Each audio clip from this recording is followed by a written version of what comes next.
right now on Fandango, right now Superman is killing Fantastic Four in ticket sales. Now, I know you're a big fan of both. Why do you think that is?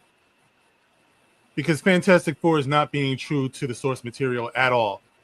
You know, so they're telling lies. You know, earlier this week, they were like, oh, they're breaking the website. You know, AMC is down. That's bullshit, man. Nobody is breaking down the door to go see Fantastic Four. I am a lifelong Fantastic Four fan. I want it. I need it.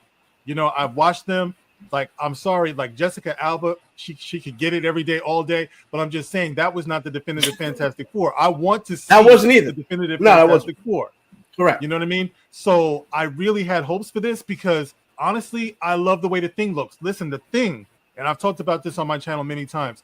The Thing is one of my favorite superheroes of all time. You know what I mean?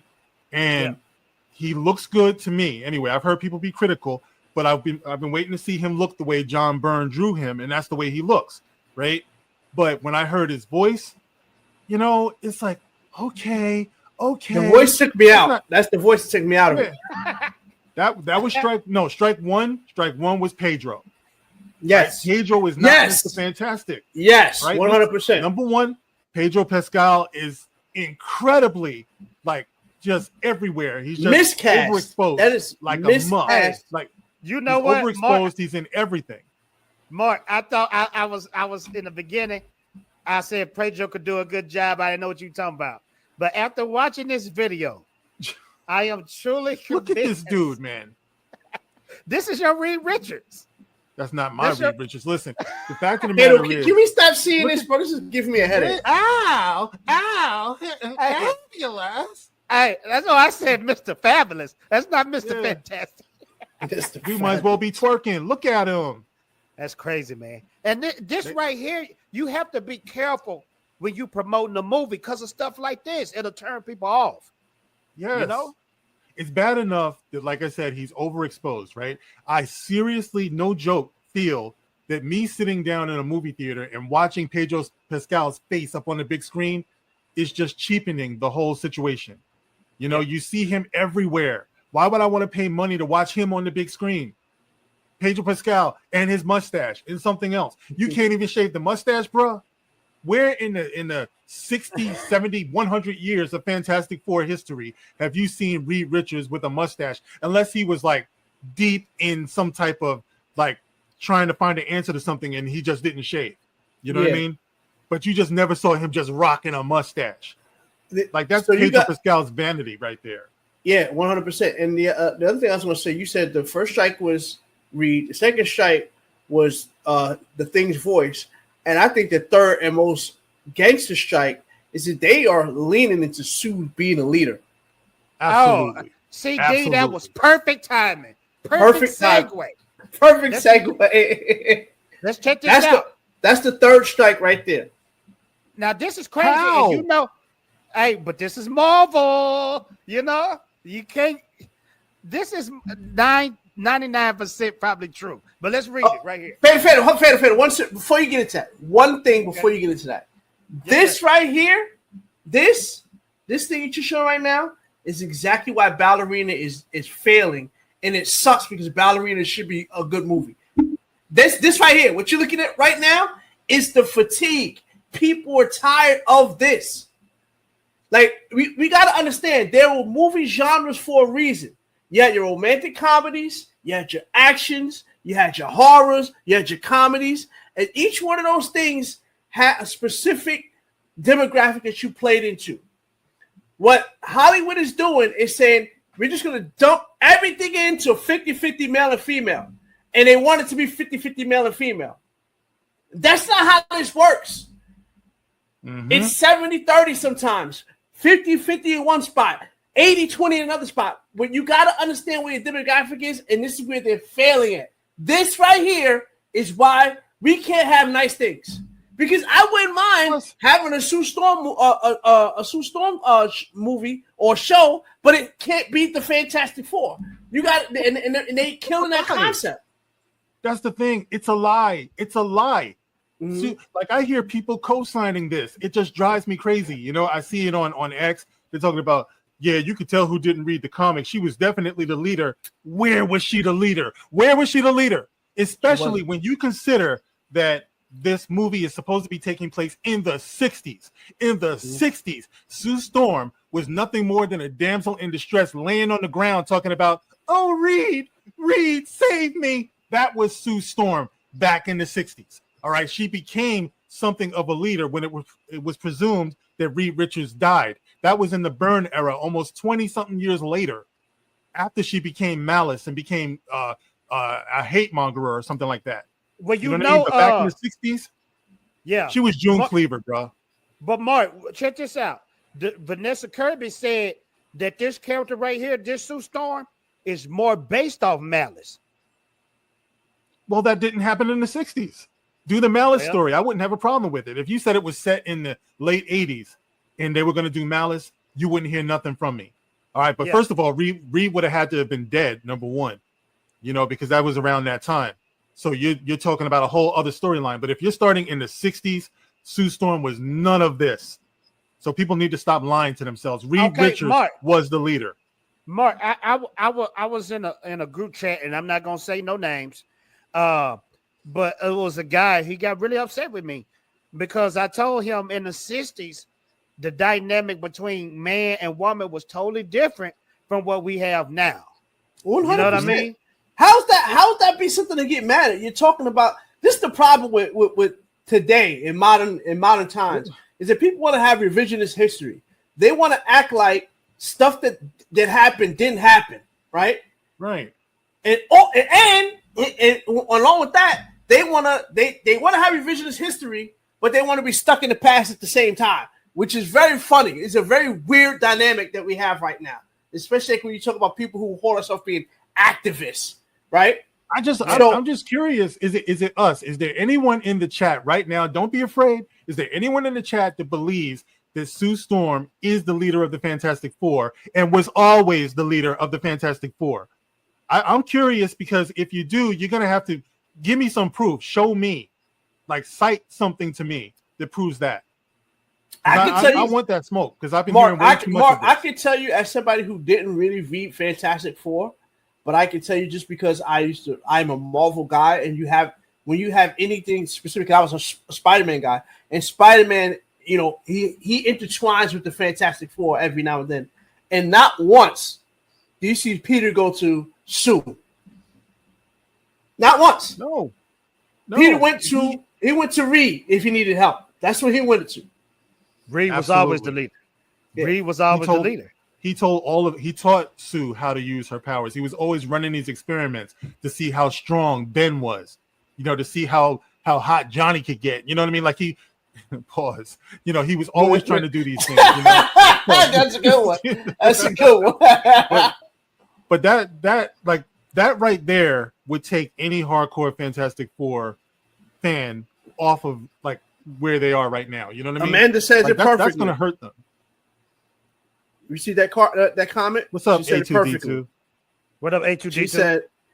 She said, nope, Reed was always the leader. Sue was the heart. That is it. And you know what, Fatal? That's the piggyback of what we want to say. Let's figure out what you're going to say. The dynamic between men and women in the 60s were different. To be fair, bro. To be fair, look, the dynamic between men and women, that is the dynamic between men and women now in evolutionary. It's can I keep it funky with you fellas? Can I keep it? And the women's supposed to be the heart. That's how we come together. That's how we connect. It wasn't no back talking back then. I'm gonna leave it at that. I'm through. Listen. Bro, you just made me spit on my computer. Yo.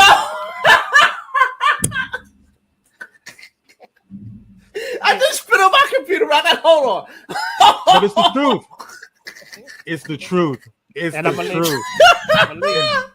Hold on. Let me tell you something. Go clean yourself up, D. And look, quiet is kept. There are many, many women, more than they're comfortable with, who want their men to be the alpha. They want their man to be the leader. You know what I mean? Yeah. Because they understand that the man is only as strong as the woman is with him. You know what I mean? Like if she's the type of woman who's stressing him out, he doesn't know what he's coming home to, she's barking at him all the time, yelling at him and stuff like that. He's going to be a weak man who's always second guessing himself, but if you're a strong, supportive woman and everything, you're going to have a strong, supportive man who takes care of you. And that's what they want. They don't want to see a Reed Richards who's like, we have dinner every Sunday night at 7 without fail. And that's what he's doing in that preview. No matter what, we have dinner. You know what I mean? That's not Reed Richards, bro. That's not Reed, man. And this dude, you can tell by the trailers he's soft, and you can tell at the same time that they're not going to do the stretchy thing. I think they are ashamed of that. You know what I mean? The stretchy powers. But check this out real quick. Now, this is a possible leak. Now, this is not a spoilers, but I want y'all to check this out, and you tell me if you think this is true. This comes from Abu Na's favorite YouTuber, Grace Randolph. Oh, and boy. I have to give it to Grace, though. 50% of the time, she's right. So this is what she said. She said, even though it's a team of 1 woman and 3 guys, I think that you're going to have a situation at the end of the movie where it's women who save the day. And you're like, why? Why can't Reed at least be involved? You're like, come on, man. Come on. Let's see what they decide to do. I think a lot of people are sick of this. I mean, earlier I heard Damaj and I talking about the fatigue, right? Everyone is fatigued with something. Either you got the black fatigue, or you got the LGBT. You got all this fatigue. People are just tired of what we've been putting up with for the last 10, 15 years, and it's like we want to see something not just different, but something more true. Because what we've been seeing up until now, like lately, that's not even like it doesn't ring true. It's not authentic. Like I said before, it's in a man's nature, a real man's nature to want to take the lead, to be fit to take the lead. It just can't be some dude just wandering around saying, I'm the leader. No, you have to be able to tap into that. You either have it or you don't. And that's what makes the hero. Mark, that was your problem with Doom. Remember Doom? Yes. You didn't believe Timothy Chalamet could have led. That's funny. Ain't no way in the world. Chevrolet was going to be up there trying to lead somebody. Stop it. Yeah, man. Yeah. But hey, Mark, I put you on to something more dope, though. You know what I mean? Yeah, you did, bro. Yeah, you did. Yeah. Absolutely. You made a believer out of me with that one, bro. Yeah, man. That's how I get people in the Doom with that one right there. But let's check this out right here, and then we're going to go to commercial break. So it says right here, Fantastic Four, Vanessa Kirby Sue Storm is the girl boss leader. We have official confirmation. I'm going to say that again. We have official confirmation of what everybody knew all along, that Vanessa Kirby Sue Storm is the leader in the Fantastic Four movie. I'm going to say that again. Vanessa Kirby Sue Storm is the leader in the Fantastic Four movie. If you go back through the comments, you realize that Sue Storm is arguably the leader of the Fantastic Four because without Sue Storm, everything falls apart, said executive producer Grant Curtis. And we're going to look him up. This right here. Without each of them, it falls apart. That's why they're Marvel's first family. They've messed around with the lineup over the years, but that core 4 right there, they are the Fantastic Four. There's no saying you wouldn't be the same without Sue. Okay, yes, it wouldn't be the same without the Thing. Wouldn't be the same without the Human Torch. Wouldn't be the same without Mr. Fantastic. These are things they found out over the years. Even when they tried to put She-Hulk in, they put Wolverine in, they put Spider-Man in. But the Fantastic Four will always be that 4. It'll always go back to them. So the point that they're trying to make, it goes without saying. Let's continue. Of course, the film also features the female Silver Surfer, and rumors offer it doesn't end well. Fantastic Four looks to be all about Sue Storm, with Pedro Pascal, Mr. Less Than Fantastic, as a big simp. Joseph Quinn's Human Torch has been emasculated and has absolutely zero personality. Ebon Moss Baccarat, the Thing, has also been neutered, which is evident by his cooking routine and high-pitched voice. It's just like what you said, Mark and D, that high-pitched voice.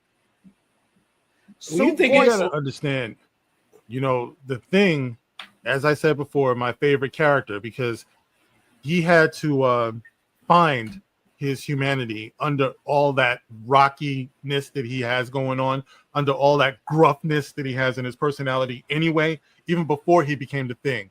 You know, he was gruff, you know, so when he actually became the Thing, it became even more hard for him to get back in touch with his humanity. You know what I mean? So, you know, all that gruffness and he's supposed to be sounding like, you know, but at the same time, he's also a wise guy with a Brooklyn accent too, you know? So he's supposed to have all of that personality going on, like all that New York attitude. He's supposed to have that. I saw none of that in the trailer. You know, he's lifting up a car. What's that? What's that? Man, the Thing routinely steals the show. You know what I mean? This guy's not going to be able to do that.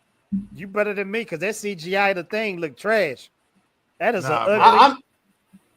I'm not a fan of it, but if you're gonna buy that style, yeah, I guess. But I don't know. I still think it should be bigger. But that's just me. But my thing is, how is he going to say it's clobbering time? Like that's his line. How you going to get it's clobbering time? I'm gonna tell you how he gonna say it. He gonna say like this. Come on, boys, it's clobbering time. That's exactly how he goes. Right, exactly. It's clobbering time. Clobbering. He gonna say the full ing. It's supposed to be it's clobbering time. That's how you're supposed to say it. The word on the street is how this is going to end, and I could be wrong, but this could be spoilers. How this is going to end is Sue Storm and the female Silver Surfer are going to be the ones to defeat Galactus. So why is the other three guys even needed? Listen, first off, I just want to everybody here raise your hands when you hear the Silver Surfer. Does anybody think of Shia LaBeouf? Who? Anybody? No, sir. I hear crickets, right? I hear crickets. Listen, they are literally taking literally a what if and an alternate universe version of the Silver Surfer to make that a Silver Surfer. I just want you to understand that. They're making a what if a mainline storyline. That's what that is.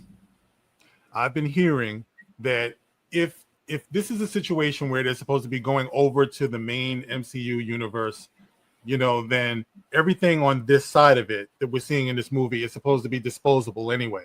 So I've been hearing that they're giving us this female Silver Surfer because she's just going to be out of here anyway. And when they go over to the new universe, that's when you're going to get the more familiar Silver Surfer and the more familiar characters and things like that. So it's like I am hearing that aspect of it. But once again, I hate multiverses. You know, I just hate all of that.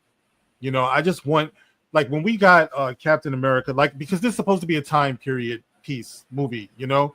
So when we got the first Avenger with Captain America, I love that. I love that it was a period movie.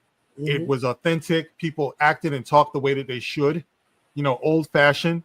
And, you know, that's all I want to see over here because I wanted to see the Fantastic Four in the 60s forever, you know, because I felt like that's the only way that they worked. Now, you got to get them up to where we are somehow, but I didn't want it to be this way. You know what I mean? I wanted something more akin to, you know, what they did with Captain America if they had to do that, you know, but I don't know, man. It's like I said, I'm just about sick of multiverses. Mark, you're a true fan like me, bro, because you got the Marvel Masterworks.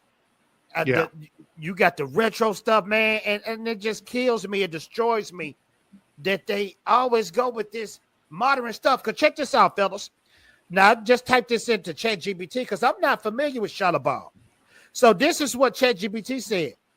It said the Earth-X appearance of Shia LaBeouf are minimal, described as totaling 7 panels across 2 issues, which has led to debate about the significance of her role as Silver Surfer.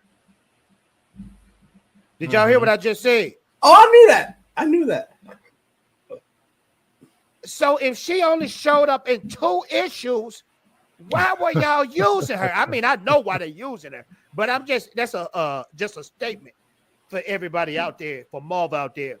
If she only appeared in 2 issues, and it just brings me it just brings me to the thing that I was talking about in one of my last videos, that everyone just always runs to, well, it's in the comic. It's in the comic whenever they want to like justify anything, no matter how like lame it is. You know, it's in the comic, but it didn't show up in the comic until like 50 years after the classic material. I've seen you make this point again. Like they just skip over all the stuff that made them classic, that made them legends, and went straight to the modern stuff that was just mid at best. You know, they skipped everything from the 60s. Sorry, they went everything that we're seeing is 2012 and up. This is when Disney bought Marvel. That's why we're seeing everything, because all that stuff from before isn't Disney. Disney is notorious for that. I mean, look what they did with Star Wars. They did the EU. They said, oh, we don't own that. We don't want that. They did the same thing. Everything from 2012. That's why we have Cherie. That's why you have the She-Hulk that's not She-Hulk. Like they got that new game coming out with that looks pretty cool, like a beat 'em up, but they made it She-Bulk. They made her the bulk She-Hulk. I'm like, bro, what are we doing? She-Hulk is supposed to look like a runway model, but strong. That's what she's supposed to look like. Mm-hmm. They don't care. That's why you're seeing a Vanessa Kirby. Oh, they are. Is that Franklin? Oh yeah, bro. he's. Now, mind you, think about that. Franklin is a. I think he came out in the 70s. Franklin came out in the 70s. Hold on, we moving too fast. Pause. Now, when it comes to Fantastic Four, if you ask most guys who they want to be in the Fantastic Four, D, who they gonna tell you? It's either gonna be Johnny or the Thing. Most people gonna say Johnny. Look at this weak man right here. This dude is trash. And you know what he said, D? This is what he said. He said, "This don't expect the Johnny Storms you've been seeing, the womanizer. He's better than that. He respect all women out there. So don't expect this type of Johnny Storm."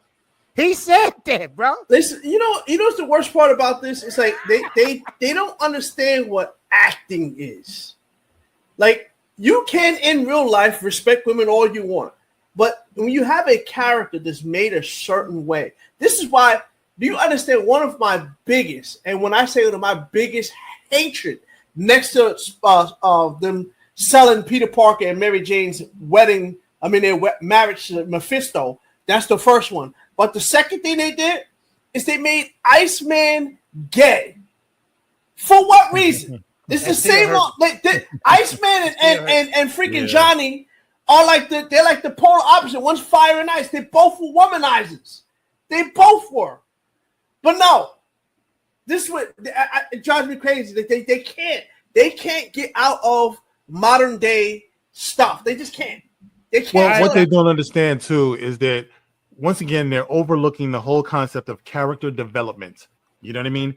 Now, correct. I just want to know: do we have any Walking Dead fans? Because I'm going to use this as an example here. In the Walking Dead TV show, anyway, we had Merrill, who is played by Michael Rooker, right? Who is Hondo, whatever, in Galaxy, Guardians of the Galaxy. Yeah. But anyway, when we first meet Merrill on The Walking Dead, he is a straight up hardcore racist.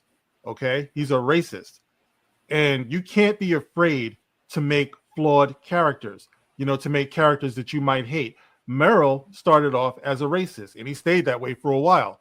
But by the time he got to the end of his story arc, he wasn't like that anymore. You know what I mean? Yeah. He was saving Michonne, who is quite black, and he was realizing that he didn't have to be the way he was. So I'm saying this because in the same way, Johnny, when you first meet him, first of all, he's supposed to be a lot younger. He's supposed to be a little more than a teenager, but he is supposed to be a hothead. He's supposed to be a womanizer. All of these things. It doesn't mean that he has to stay that way. Maybe you don't like him that way, but you got to give his character room to grow. That's the thing. The same thing with Sue. Sue is supposed to start off mousy. She's supposed to start off subservient, as they tend to be in the 60s. But the more she got comfortable with her powers, the more she got aware of what she could do, and she got more confident, she grew into the Invisible Woman. She was originally called the Invisible Girl. That's right. She was unsure. She was scared. Now, that would have been great to have on the screen, to have her start off that way. And then you see how her character develops, but they want to have the finished product. She's got to be strong. She's got to be the boss. She's got to be the leader. That's boring. You don't see where she didn't pay any dues. Once again, Mary Sue. You brought a good point up when you talk about that Walking Dead stuff, because I remember a movie, and it was a very powerful movie, which will never get made again in this day and age. It was American History X. You remember that movie? Oh, hey, that movie is crazy, bro. That was a powerful movie. You can't tell a story where you see somebody who, like you were saying, being an absolute straight up tattoo on him SS guy to learning that that's not the way. And they don't understand that you can tell somebody who is flawed. Like, you don't have to be, he doesn't have to be a womanizer his whole life, but he can start out that way and then work his way this way. But like you say, Johnny Storm's not going to be, they want to have the, like you said, you said it perfectly. They want the finished product. They want him to be where he would be as a mature Johnny, rather than giving him a chance to be immature Johnny and work his way up to being mature Johnny. Same thing with Sue. Remember how many times Johnny Storm used to mix it up with Spider-Man before they became friends? You know what I mean? That's what I'm saying. It's like we have to see character development like that. Like Marvel is unmatched when it comes to human stories and human interrelationships. It makes it work. That's the reason why when you watch the Avengers, some of the scenes that pop the most is when they're arguing with each other. That's the way it is in the comics. They don't always get along, but they have to learn how to work together, and through working together, they get a respect and sometimes a love for one another, because now they're willing to die for each other. It's almost like when Captain America, the real Captain America, told Iron Man, you're not tough enough to make that sacrifice, to make those tough decisions.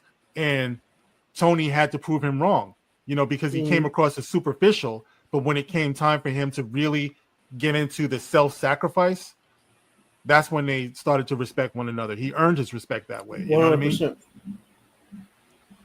Hey, did y'all notice?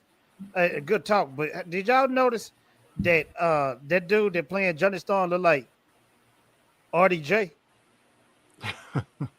Y'all haven't noticed? Listen, I got one better for you. The female playing Silver Surfer look like Arnold Schwarzenegger when you look at the close up. Look like a young Arnold. I'm dead serious, bro. I see it on Twitter and I can't unsee it. I can't unsee it now. You messed it up for the rest of us. Yeah, and she look at that picture and tell me she look like Arnold Schwarzenegger. You talking about the actress or the CGI? The CGI. The CGI look like it. Darth Plato, you say that's what they tried to do that's what Zack Snyder tried to do with Superman. All right, I'll grant you that. I do believe that. Okay, hold on, fellas. I didn't mean to cut you off, but you're gonna want me to cut you off on this one. All right. If we got everything Fantastic Four, everything that we complain about now, but you had this one key ingredient, would you change your tone? Watch this. Okay. Would you change your tone?